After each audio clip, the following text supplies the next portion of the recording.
when I was about 8 years old. So from 8 to 10, went through, I guess you'd call it sexual abuse. And so, when you're 10 years old and you're not sure what the heck you're doing, I've spent the rest of my life from 10 to maybe 28, 29, wondering if I was. So I'd close my eyes, relied on alcohol, relied on steroids, and the period of my life where I started putting on weight. So I ended up going from like 96 kg, something like that, to 133. I didn't realise you found out that your daughter wasn't actually your daughter as well. Yeah, that was really hard. Probably like a rock bottom where I never got back to doing FIFO or scaffolding, like a proper FIFO job. My name is Nicole Young, and this is the Rock Your Bottom podcast.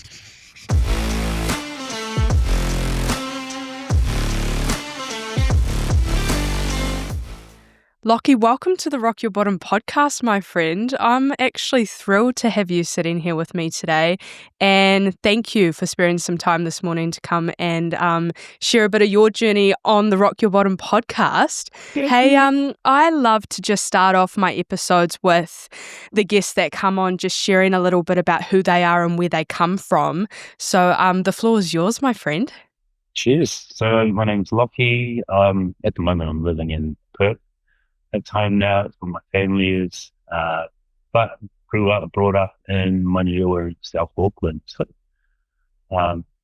spent a lot of time there, spent like most of my teenage years, and then eventually ran my way across to Kalgoorlie here in WA, and then now Perth. I'm just happy to be on, and I appreciate you reaching out. Oh, true. No, you're all good. It's awesome to have you with me today. And reading through your story, I was blown away, and I know a lot of other people were blown away as well, because it showed a side that doesn't get showed very often of people, and I think that stories like yours are pivotal to be heard. Thank you for sharing a little bit about who you are and where you come from.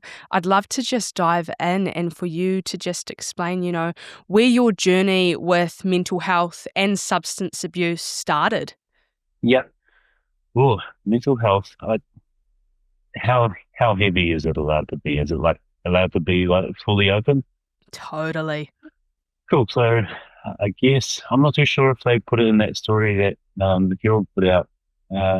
But when I look back to childhood, where everything starts is like usually from when I was about 8 years old. So from 8 to 10, went through, I guess you'd call it sexual abuse. And so went through that. And at the end of that period, I remember being in the shower with him, and then him finishing, and then getting to a point where he said, look, we've got to stop, people that think we're gay. And so, when you're 10 years old and you're not sure what the heck you're doing, I've spent the rest of my life from 10 to maybe 28, 29, wondering if I was. So I'd close my eyes, like hear, see, feel all the stuff that was happening and go, oh my God, am I gay? And so not that it makes it okay, but I had a partner in my teens who was just a lovely person, just a beautiful person. And because I constantly wondered if I was or not, kind of made me feel like I wasn't like much of a man's man or boy's boy, like masculine enough. And so, yeah, that's where I played up. Like that's where I cheated a lot, which is like even yuck to say. Especially for someone who was so beautiful, like in terms of personality, just a wonderful person.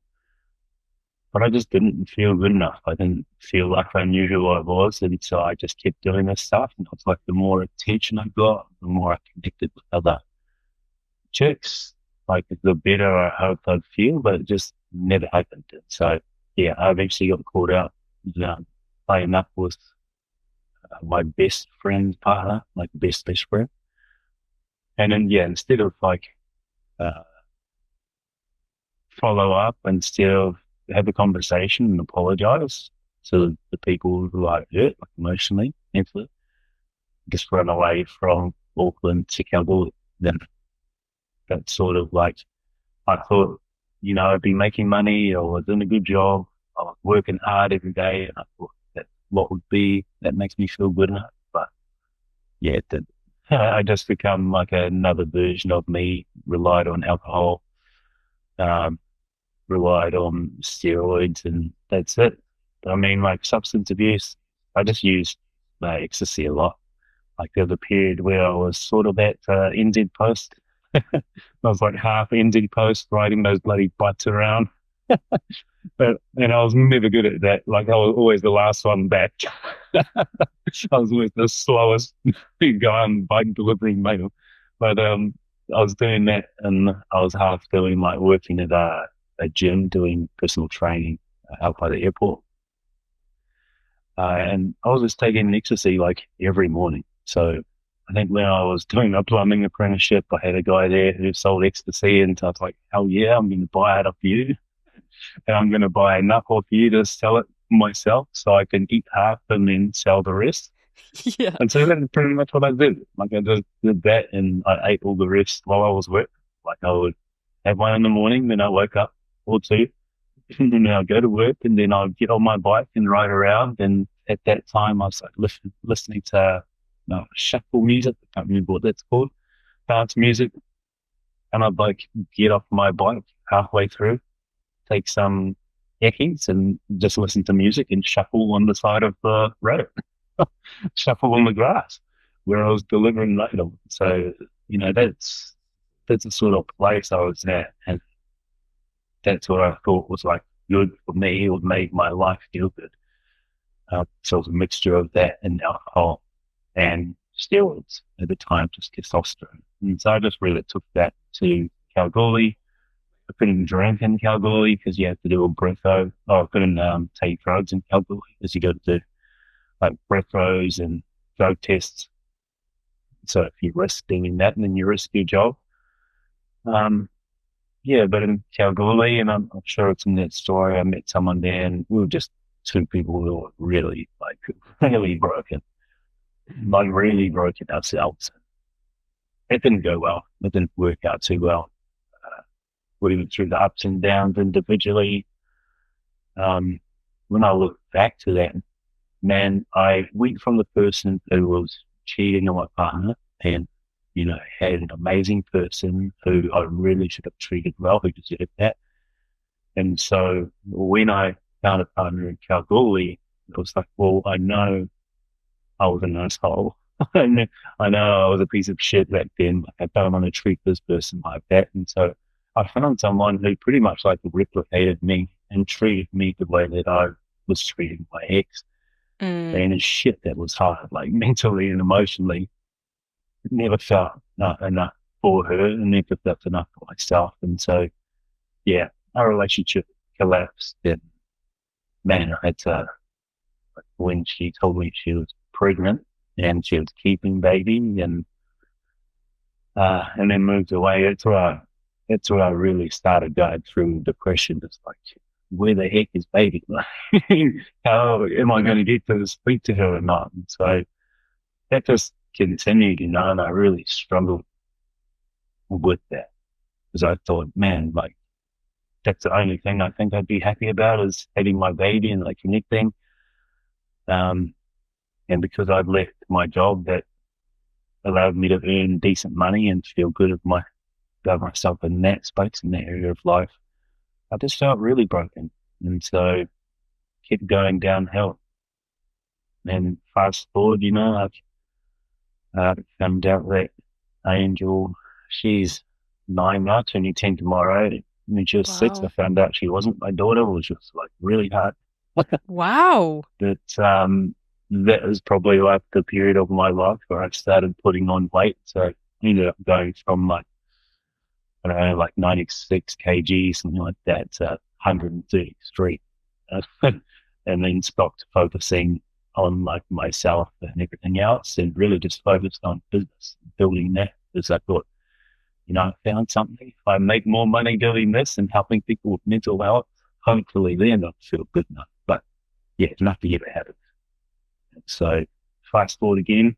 It's like I'm just adding more to this, but fast forward again. Last year, in July, I had clots. So I already had like heart problems. So I had clots, then had strokes, seizure. He passed away last year, and it's up until maybe 1-2 months ago, just working on rehab, trying to get like vision, memory, everything back. So it's been a struggle. Oh my God, Lachie, your journey through all of this has been absolutely out the gate. It's one of those things you just go, you wouldn't even like read about it, but here I was like reading about it, going, holy shit. And also, I didn't realize you found out that your daughter wasn't actually your daughter as well. Yeah, yeah, that was really hard. I remember um, getting that call, telling me she wasn't mine, and realistically, I had people telling me, "Hey, bro, she doesn't like look like you," and then a part to me going, "Oh, I should really like test and make sure." And then I'd have people say, "Bro, just let it be what it is. Like, accept her for who she is, and like love her." So that's what I focused on. And so like hearing that's probably one of the like, biggest breaking points in my life. Hearing that, I remember being on the front lawn. We were moving into my little brother's house. Moving into his house, like the call, and this is when I was like pretty healthy, like healthy-ish.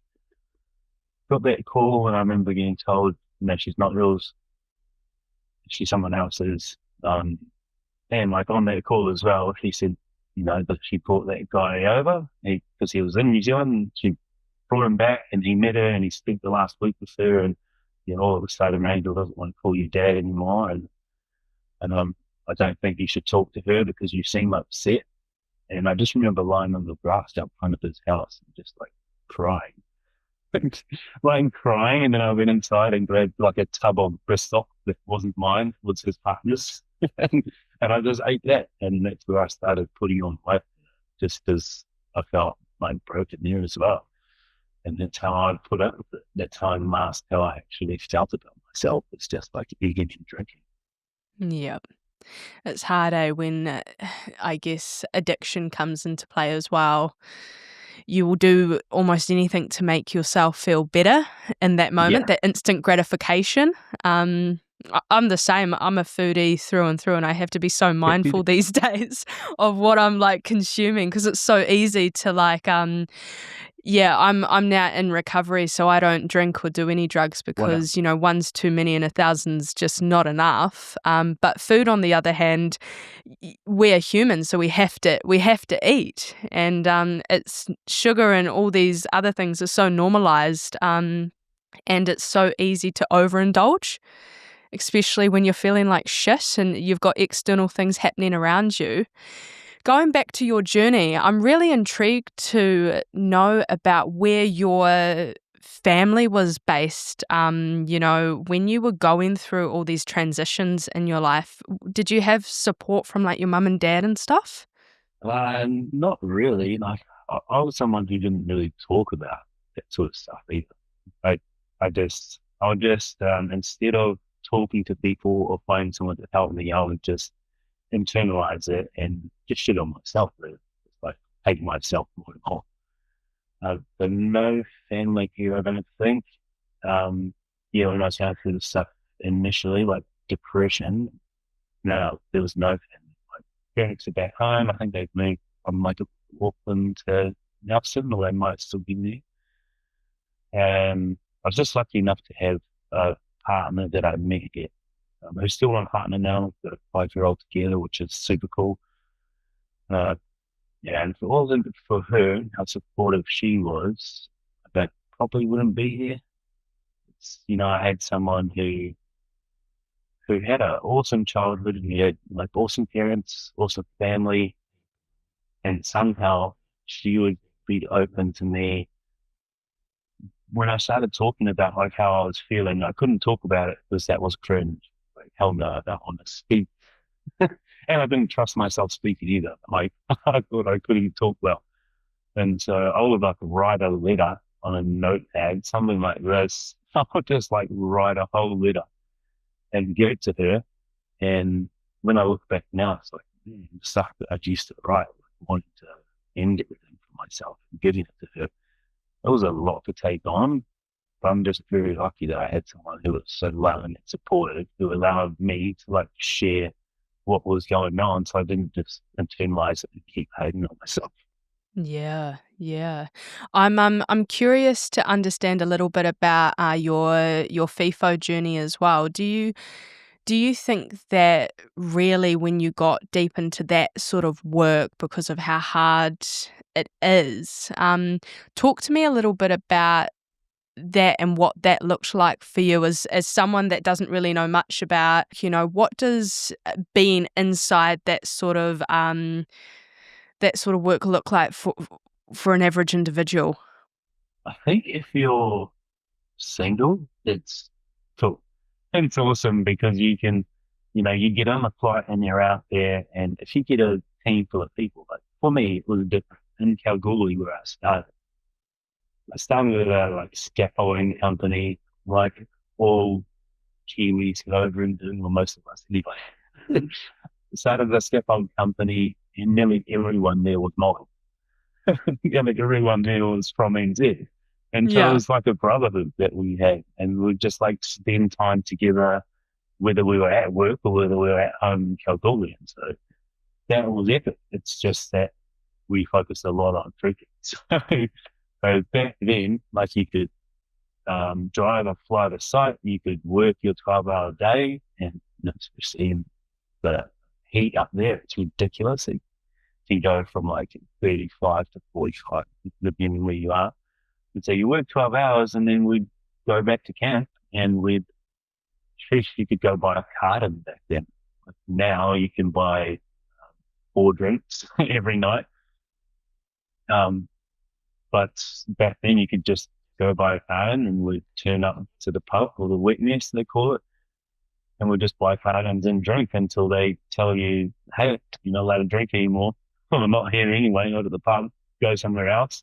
And so I think that's usually at like 10 o'clock at night, or 9 o'clock at night. And so we'd go to the next place we could drink, and we'd drink there until 10. And then if we got kicked out of there by security, then we'd go to someone's room and drink there till like 12. For if we wanted to go, if we were playing out, like most people do, a lot of people do in fight, I would go to someone's room. That's what you do. And so I think like that's a whole lot of fun. You're working hard, you're making heaps of money, you've got a friend group, you're drinking if you like drinking, but then you wake up. You have to wake up super early because you start at 6. We'd wake up, we'd go to the gym and run and work out so that we could test ourselves at the gym and make sure we're going to hit zeros. We go to work, go on site, and then get kicked off because we, blown numbers. So that was like us every single day. And for some reason back then we loved it. But, when you have a partner, when you have a kid, it's that you've got to call every night and you got to give them like time and attention so that they feel like they matter and they feel loved, feel good enough. I think like your lifestyle in that space really has to change, which I think a lot of people struggle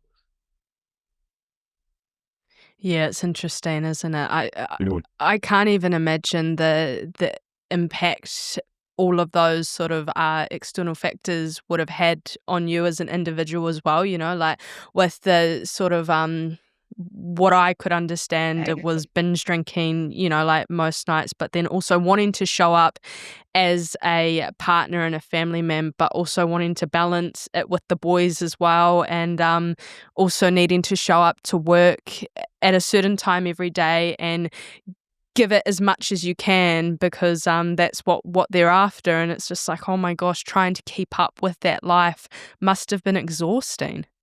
Yeah, I think like we used to celebrate um, the, the least bit sleep. I think it got to a point where, if we slept 4 hours, we would tell that guy, that's awesome. You haven't slept much, but you've worked hard and you've drank and you've gone to the gym. That's mint.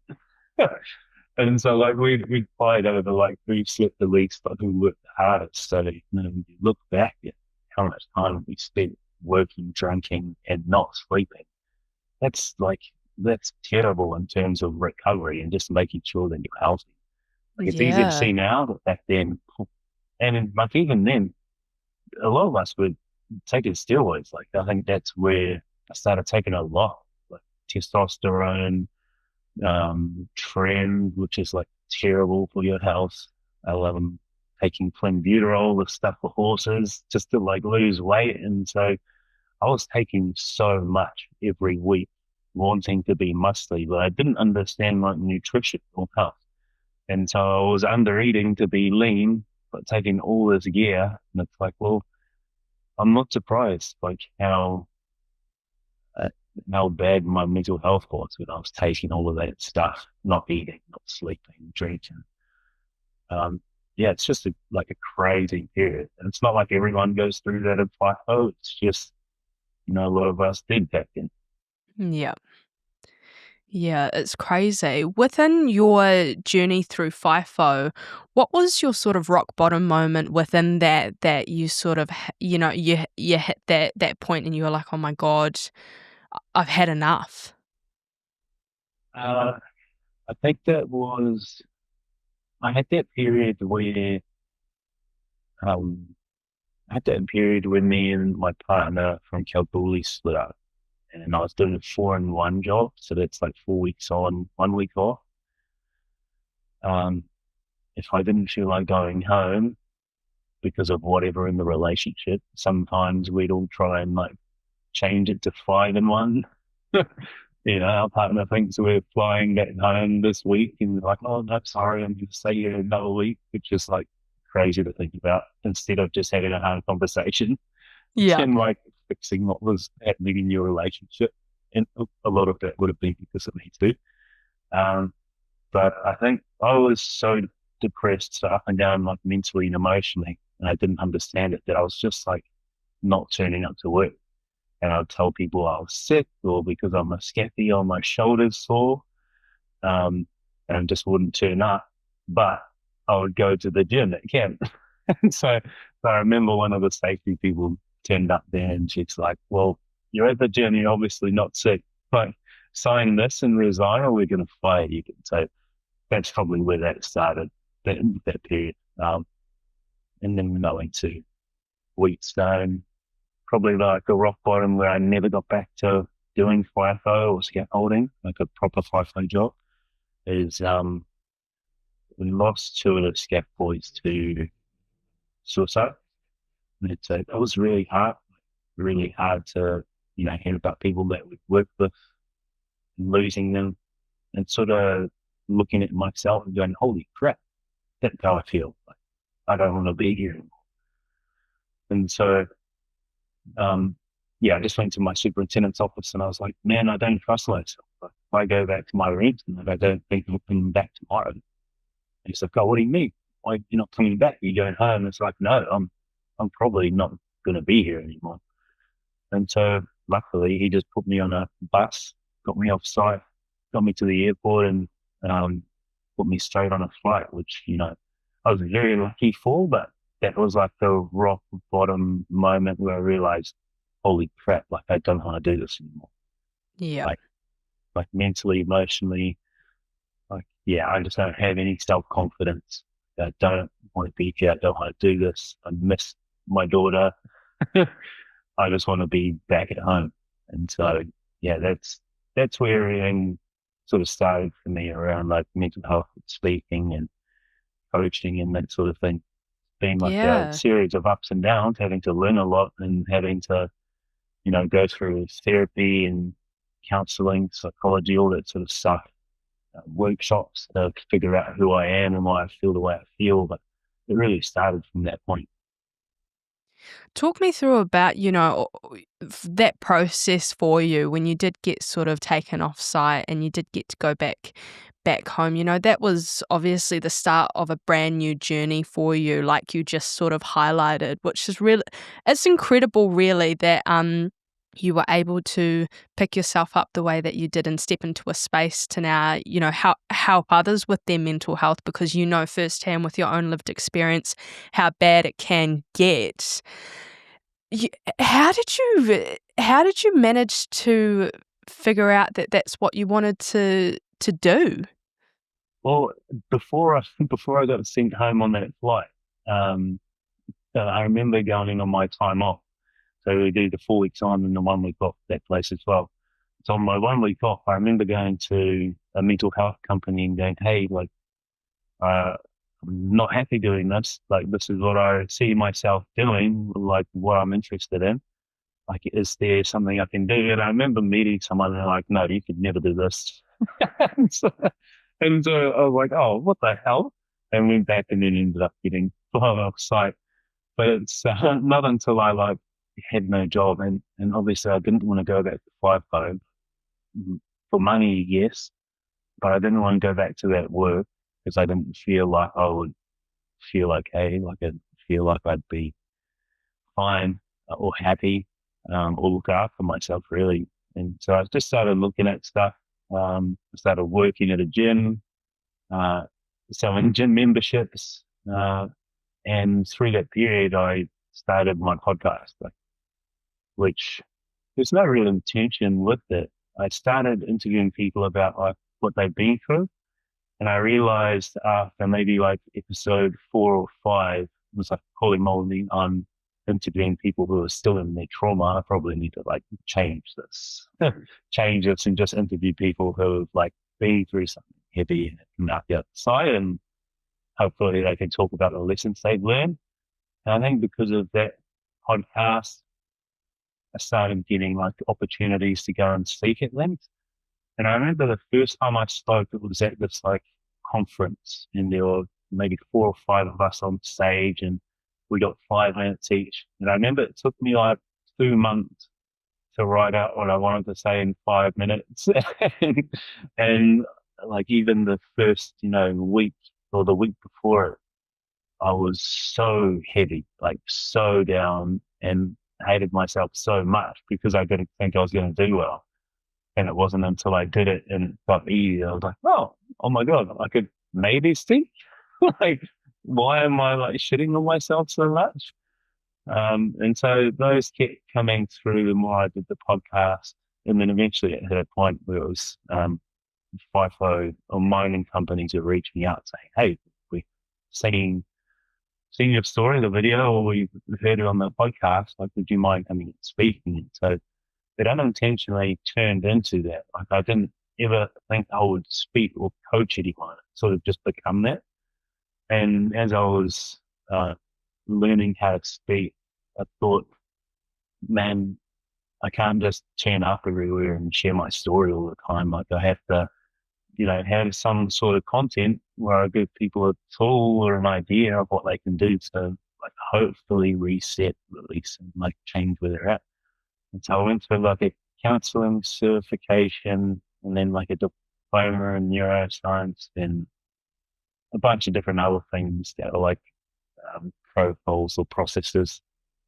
And the more I learned, the more I connected to myself and the more confident I become in sharing not the story, but like content with it, which is been really good. What content do you share now with others that are out there, wanting some advice or just wanting to understand how they could better themselves? What do you say? I think Frozen Stress Circuit is the one that's probably been the most popular because I think that's where people start. It's like, why the hell am I so stressed? Yeah. And some people don't even understand that if they feel stressed, that they can change it. It's like, man, I've felt stressed for so long, it's not going to change. And you talk about like substance abuse and eating, right? A lot of us do that sort of stuff because we feel stressed and, the ecstasy, whatever, the food, the junk food, the alcohol, as soon as you have it, you immediately shift how you feel. For some people, it's going to shift to like wanting to party and being open and having that energy. For other people, they're just going to feel a little bit heavier, a little angrier, right? But it's shifting them from how they actually feel, which they might be used to. And so with breaking the stress circuit, it's depending on how long the session is. I'd start with like emotion, thought, behavior. If you're in psychology, you might flip it around and go thought, emotion, behavior, or occultism, or whatever that stuff is, thought, emotion, behavior as well. But with this, I'm just talking to people, mentioning, look, your parents, like, how did they show up? Like, how did they show up? How did they show love? What did their parents go through? And so we look at like the emotions that they were or weren't allowed to feel. It's like, well, if you think about, your grandparents maybe coming back from war, most of those men, they went through so much trauma that they didn't want to bring that emotion back home. And they didn't want to bring that back home because they didn't want to make you feel heavy as well. They didn't want the kids to struggle. They didn't want the wife to struggle. But when you cut out the heaviness in terms of emotion, it's a balance, right? You can't cut out the heavy stuff without cutting the light and happy stuff as well. And so those men will just like completely shut down, disconnect emotionally, and it'll feel like they're not there for you, right? They're not there for you in person. You're not receiving love from them anymore. And that's really because they're cutting out trauma. You cut out trauma, you've probably got to cut out like the love as well. And so when people start understanding, oh, holy crap, like my parents went through some heavy shit. Like if they spent their whole childhood not feeling loved, like it makes sense in terms of how they show up. And so we just go over like emotion, thought, behavior for them. Like, what were you allowed to feel and what were you not allowed to feel as a kid? If you felt sadness, what would mum or dad say to you? And people would be like, oh, no, I'd get a hiding. I'd get a smack, or they'd tell me to hard enough. And it's like, well, if you think about that emotion, when it comes to thought, what do you then think and tell yourself? It's like, well, I can't feel sad because that's not okay. So if I feel sad, what's the behavior? And the behavior for a lot of people is to jump to anger or to like totally cut themselves off and stay home by themselves. And as soon as they behave that way, if you flip it back around, they come back to the emotion, they've changed it from sadness to anger. And so a lot of people just end up spending like the rest of their life in that place because they don't feel comfortable feeling sadness. So they transition to anger instead. And then as they become adults and they're treating people that they love and care about through anger or frustration, and they get to FIFO and they're treating people like that as well, and they don't understand it, that's where we sort of start from. Like, this is why you feel the way that you feel. And that's okay. And you can change it. You can either break that stress circuit or shift from that emotion that you've had for something else. So whether it's through like breathing, connecting to your body, and that's pretty important, like breathing and teaching yourself how to breathe into the lower part of your lungs so your diaphragm collapses, lateral vagus nerve.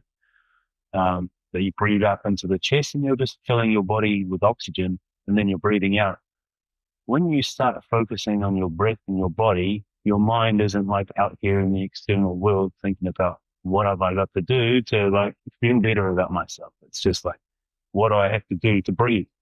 To breathe. And like the more you do that, the more connected you are to yourself and the better you can understand what emotion is actually there. And when you like feel and accept the emotion, it drops off. It releases. Like you let it go. Doesn't mean let it go forever, but when you let it go, an emotion has to fill that void, and it's probably going to be like relaxation, which most people haven't felt most of their lives. So that's like the starting point. It's the starting point, and it's pretty simple. I think it's just sometimes when we feel stressed, overwhelmed, frustrated, depressed, it's really hard to see ourselves ever feeling happy again, relaxed again.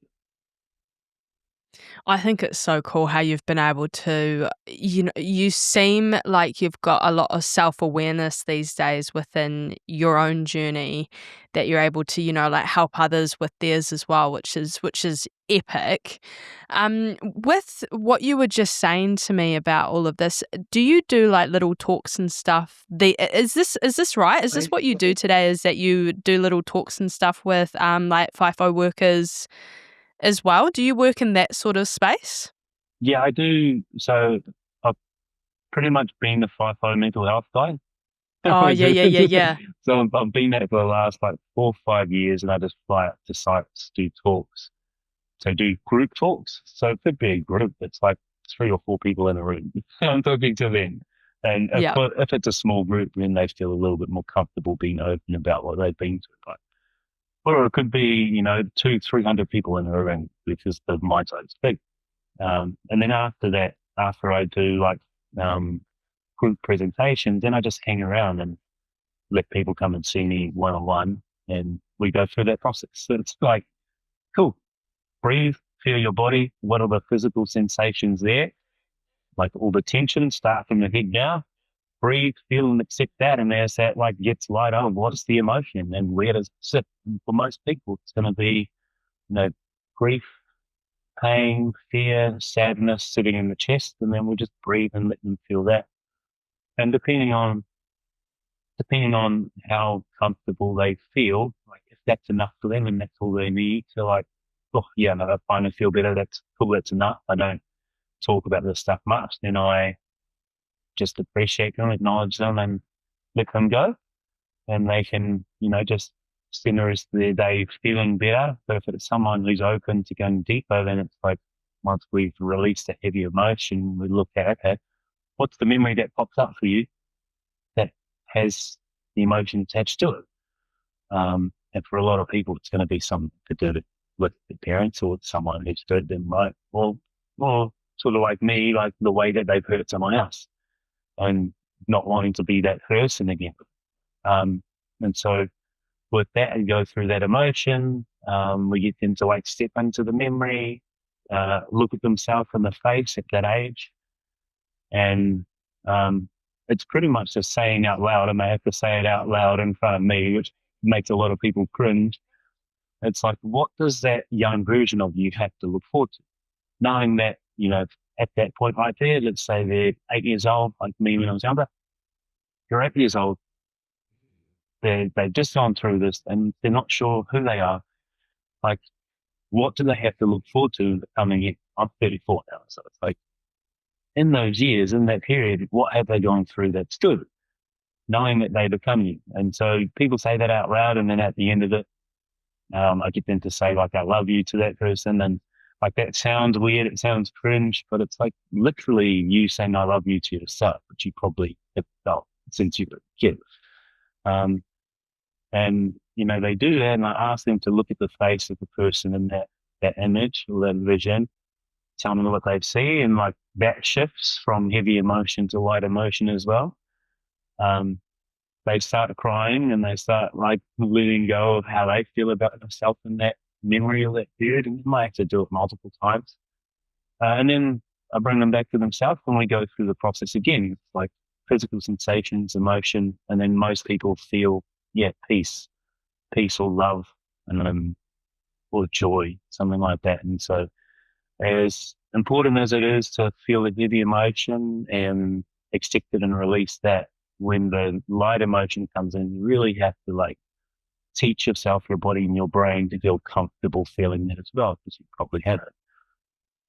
And so it's a balancing act. It's like getting comfortable feeling the heavy, but also feeling the light. And so with those people, they just end up like being after something like that, going back and doing their work, and then just reaching out to me on WhatsApp or Facebook or something, and telling me how they feel after it. So that's been pretty cool. But that's I sort of had to step away from FIFO because after my strokes and stuff, I wasn't allowed to be on flights, and I didn't think I'd ever fly again. So Yeah, I was going to bring that back up before the end of the session closed down, the fact that you had a stroke last year.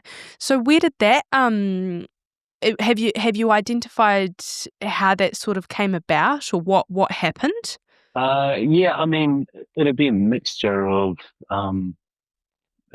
vaccines. I don't want to like figure people and say, hey, hate vaccines. So it's sort of, it is what it is. Yeah, I didn't want to Yeah. have him, but I put money and making money doing the work I was doing without not having it. So it is what it is. I chose to do it. But so vaccines, with those ones, I'm Moderna. It's linked to like clots and stuff, clots, blood thickness, spike proteins. Like it is what it is. But at that point too, I was like 130 kgs. So, I was so focused on making money and hopefully feeling good about myself. And then if I didn't feel good about myself, I would mask it with food and alcohol. And so I was overweight. I was unhealthy. It was at a point too where my daughters love the beach. My daughters love the beach and we lived close by it. But because I was so overweight, I was like, hell no, I'm not doing that. So, I wasn't just unhealthy, but I was like disconnected from myself and people that I love. So I would say it's a mixture of like the vaccine and me being unhealthy. And like as much as I look at that and it's like, I wish it didn't happen to me. It's sort of, I believe it happened to me for a reason. Like, you kind of have to accept what happens to you. Why? Because it happened to you. Like there is no other option.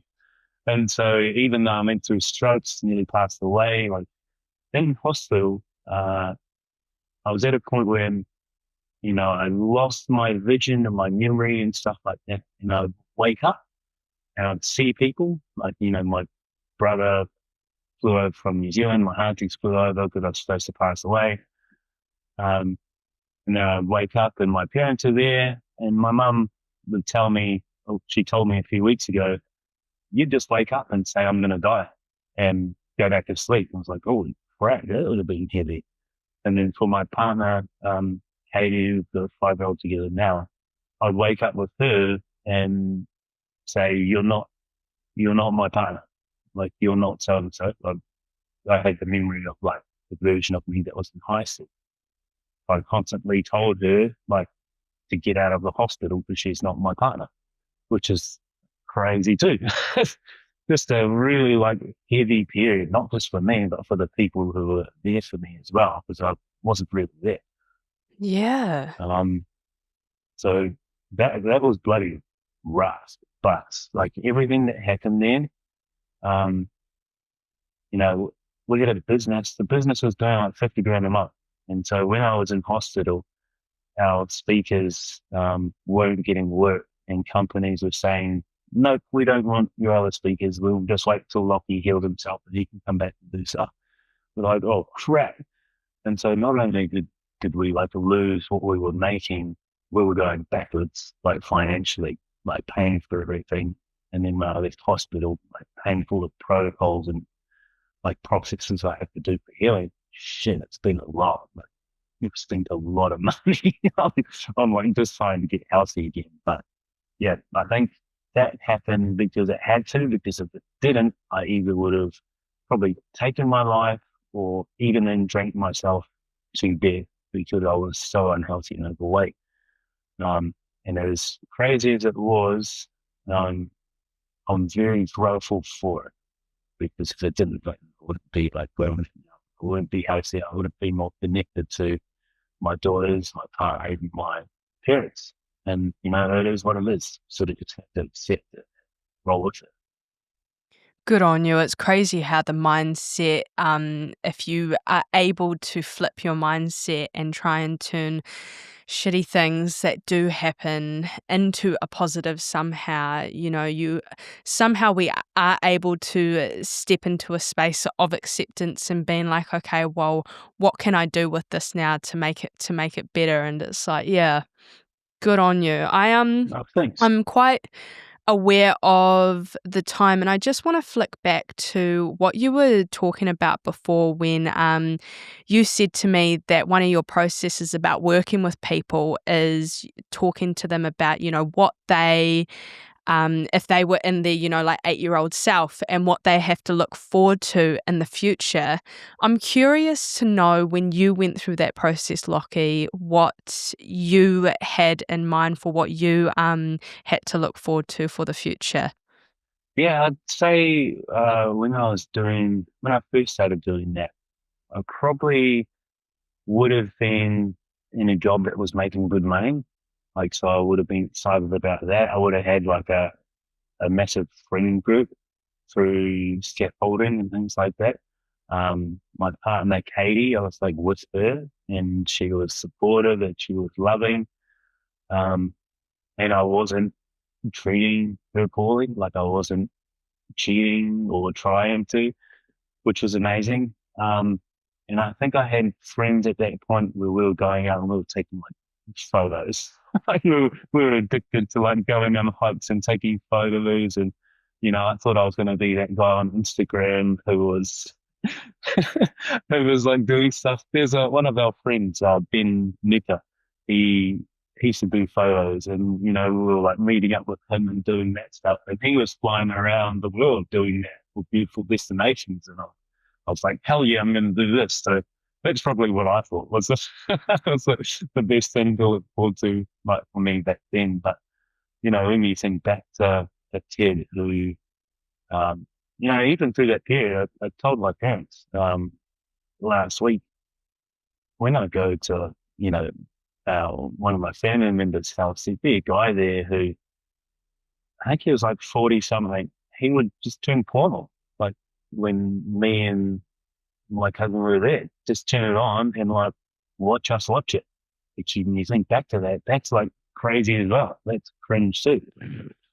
And so, yeah, like what I went through back then, how I felt like I wasn't like masculine enough or a good boy, or I think I'm gay, and there's something wrong with that.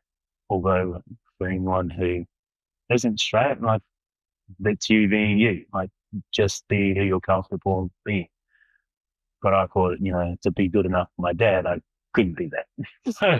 So I just didn't feel good enough. And when I look forward to, I guess, when I move forward and express like what I had to look forward to, like, that really helped that version of me see that there's a path away from like believing that I could be gay, and believing that I wasn't good enough, and believing that I wasn't good enough as a man. So that's pretty cool. Plus having a daughter.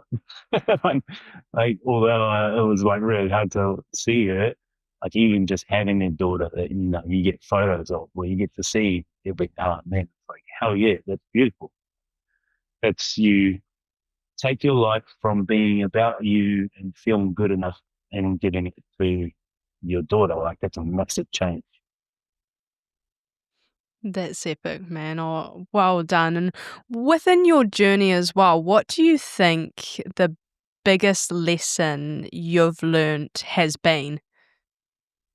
The biggest lesson, yeah, I think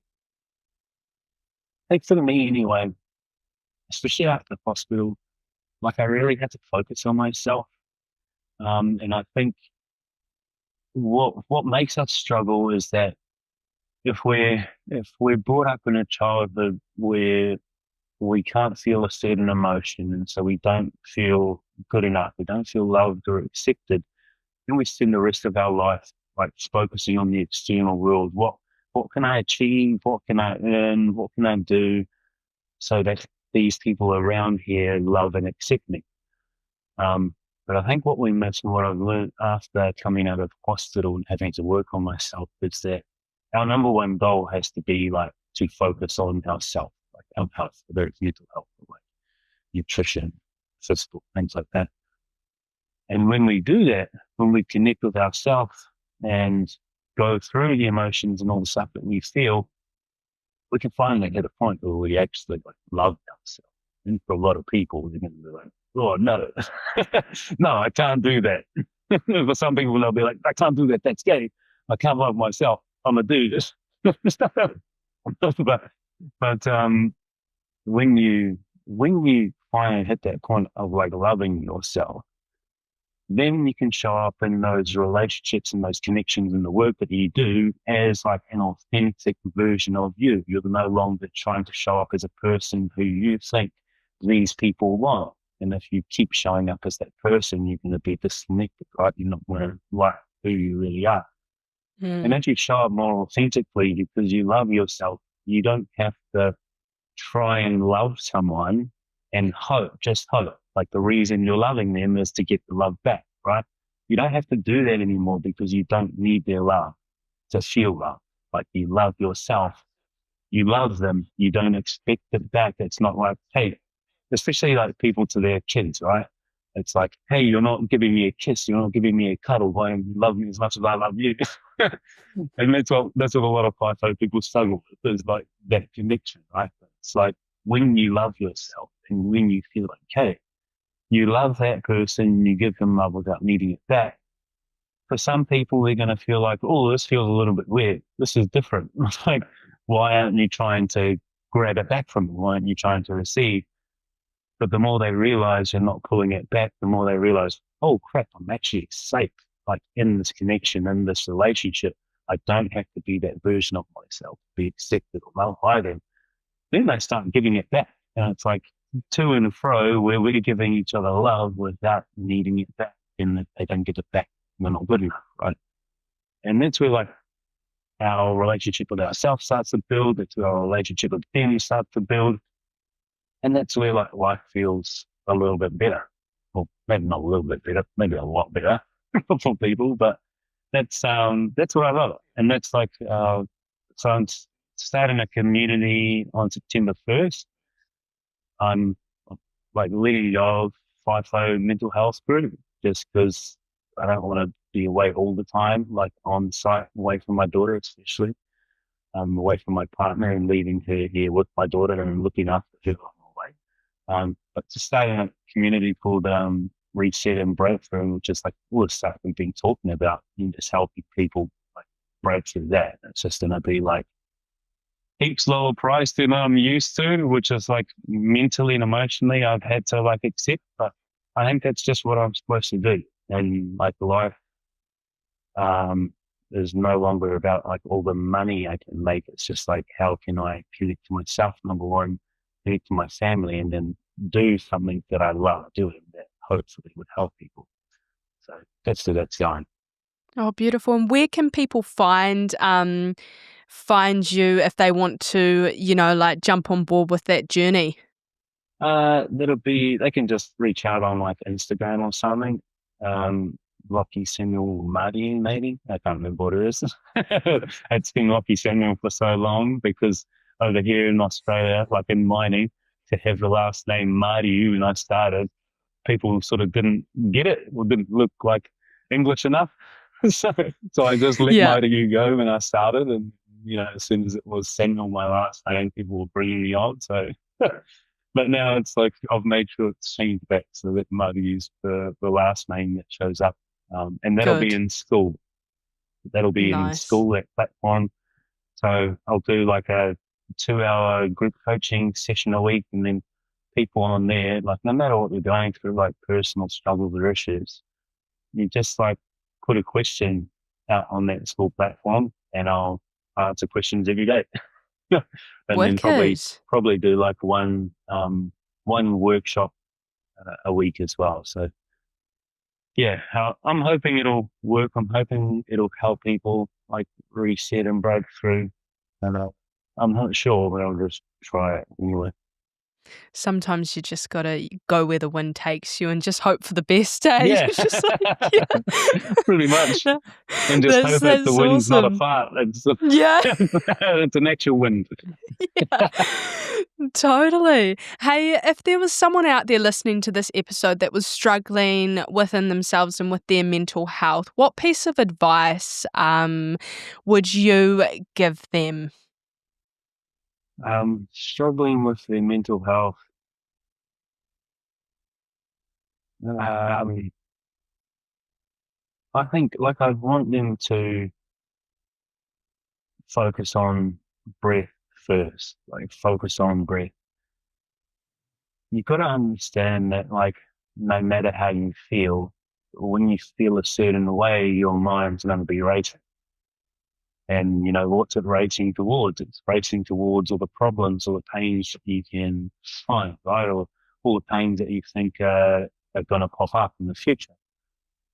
And as soon as you start disconnecting your mind from racing, you focus on your breath or whatever it is that you connect with most. When you start slowing down the mind, it stops racing. You connect it to your body and your brain, and like your internal world.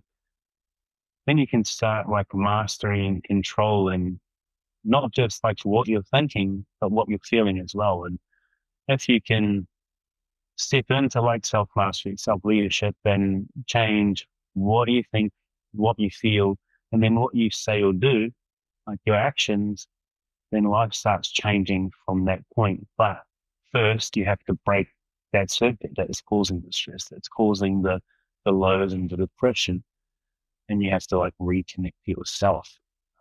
I think for a lot of us, we get too focused on being connected to the external world, to the people around us who we want recognition and praise from, or, to the money that we can make. We think that's going to make us feel better. Really, the stress is from, not being connected to yourself and internally shifting what you feel, what you think, and what you do. So true. I definitely agree with what you were saying there. Hey, I just wanted to say a massive, massive thank you for joining me on this episode today. I actually can't thank you enough. The way that you have been able to articulate your journey and the way that you help others today does not go unnoticed, even over here in your home country. Like, oh my God, we're all blown away, and you should be so incredibly proud of yourself and your journey and the people that you're going to be able to help along the way. It's phenomenal, Lachie. I like to give my guests the opportunity to close on whatever they want to close on, whether it's something that you've just forgotten to say in the episode, or the floor is yours. You close on whatever you like to today. Yeah, I would say when I think about myself, when I think about how I've treated people, I think a lot of us do things that we look back at and we're like, I wish I didn't do that. But the problem is when you wish you didn't do something, you're stuck in a past that's already happened that you cannot change. And so all we can do is accept who we were at that point in time. Like, what did we go through in life that led us to a point that we felt so heavy that we had to treat people that way? It doesn't make it okay. It doesn't mean that that person has to forgive us, right? But on some level, we have to maybe not forgive ourselves, but accept that we were who we were and we did what we did, not because of that person, but because of who we were. And when we realize that what we did happened and we can't change it, and we finally start accepting it, we stop like hating on ourselves. We stop beating ourselves up and being so angry at ourselves that we can't let love it. We can't feel pride. We can't feel good enough, love to accept it. And so when you start accepting what's happened, whether it's happened to you or whether you've been part of it happening, then you start like loving yourself at every stage of your journey. And when you start loving yourself at every stage of your journey, finally you get to a point where you actually love yourself. Yeah. And for a lot of people, that's what we've been missing. I know I've mentioned it before, but that's what we've been missing since we were kids. It's we just didn't feel loved, so we needed love externally. Realistically, we just needed love from ourselves. And when we become that person who loves ourselves, who feels good enough, when we start giving that up to the external world and we start attracting in like awesome people who love us the same way, we start creating a life that is full of like love, acceptance, and feeling good enough, whether it's us or the people that we're around. So, like everything that happened was meant to happen. Why? Because it happened. and we cannot change it. All we can do is accept it and move forward.